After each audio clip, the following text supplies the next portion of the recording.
నమస్కారం గురుగారు. ఆశీర్వచనం తల్లి. గురుగారు, చాలామంది ఇంట్లో పూజలకు కానీ ఏమైనా కార్యాలు ఇట్లాంటివి అయినప్పుడు ఇంట్లో ప్రసాదం చేసే టైం లేక స్వీట్ షాపుల నుంచి తీసుకొని రావడము, ఏదైనా మార్కెట్లో అమ్మితే అవి తీసుకొచ్చి నైవేద్యంగా పెట్టడం అట్లా చేస్తున్నారు కొంతమంది. అయితే అది కరెక్టే అంటారా? శ్రీ మహాగణాధిపతయే నమః. ఐం మహాసరస్వత్యే నమః. శ్రీ లలితాంబికాదేవియే నమః.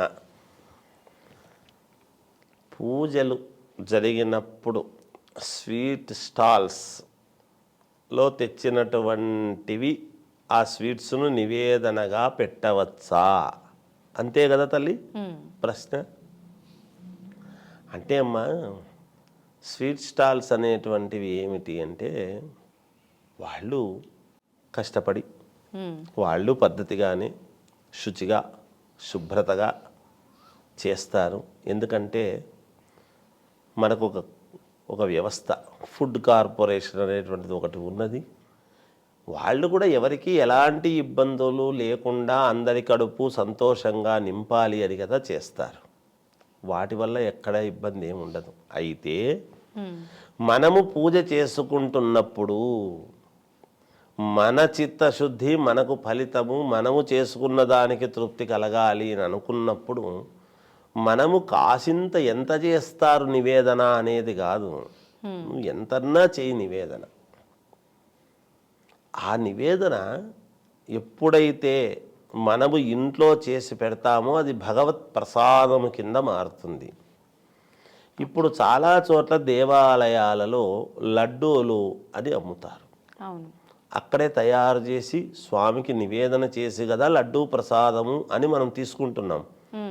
ఎవరైనా స్వీట్ స్టాల్స్కి ఇచ్చి రోజు కొన్ని లక్షల లడ్లు పంపిండంటే ఎందుకు పంపిరు దేవాలయాలకు? అక్కడ తీసుకోండి అంటే ఎవరైనా తీసుకుంటారా? కొంటారా? దైవ ప్రసాదముగా మారుతుందా? స్వీట్ స్టాల్స్లో చేసిండేటువంటిది ఎప్పుడూ ప్రసాదముగా మారదు. స్వీట్గానే ఉంటుంది. దేవునికి పెట్టేటువంటి మీరు తెచ్చి స్వీట్ స్టాల్లో ఉండేటివన్నీ తీసుకొచ్చి దేవుని దగ్గర పెట్టి మనం ప్రోక్షణ చేసి ప్రసాదం తీసుకో అంటే అది ప్రసాదం కింద ఎప్పుడూ రాదు. ప్రసాదం అనేటువంటిది దేన్నంటారు? మనం ఇంట్లో చేసి తయారు చేసి నివేదన పెట్టినటువంటి దాన్ని మాత్రమే ప్రసాదం అంటాం. ఇది ప్రసాదం ఎట్లవుతుంది? ఉదాహరణకు స్వీట్ స్టాల్స్లో లడ్లు అమ్ముతారు. ఆ లడ్లు తెచ్చి పెట్టిన తర్వాత ఇగో ప్రసాదం తీసుకోంటే ఎందుకు తీసుకుంటారు?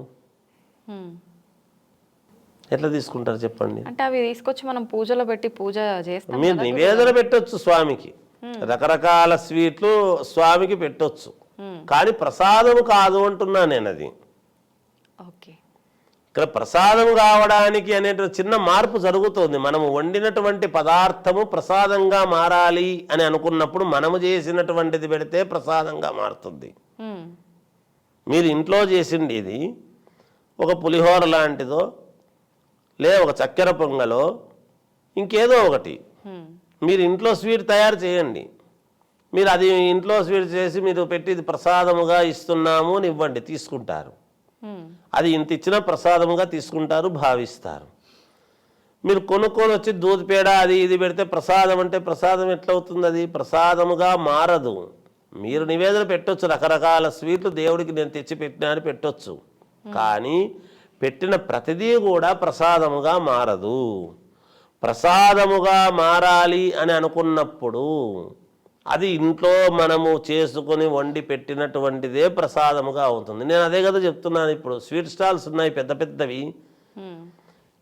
ఇప్పుడు మనం తిరుపతికి పోతే తిరుపతి లడ్డు తీసుకోవడం మన ఆనవాయితీ. వెంకటేశ్వర స్వామికి ఎంత ప్రాధాన్యత అయితే ఉందో అంతకంటే తిరుపతి లడ్డుకు అంతకంటే ఎక్కువ ప్రాధాన్యత ఉంది. ఎందుకు?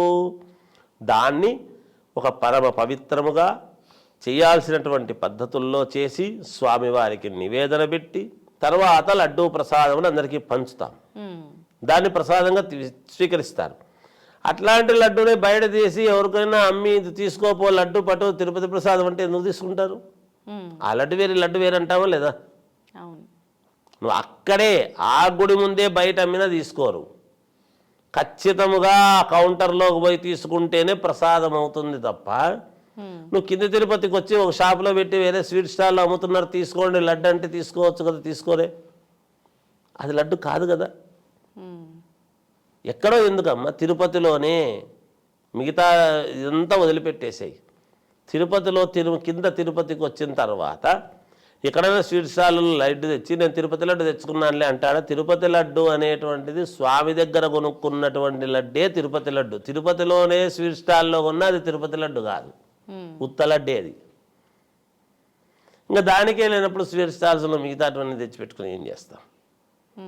కనుక పెట్టకూడదు అని అనడం లేదు నేను. వాళ్ళు కూడా పవిత్రంగానే, వాళ్ళు కూడా ఎంతో శ్రద్ధగా ఒక పద్ధతిగా చేస్తారు.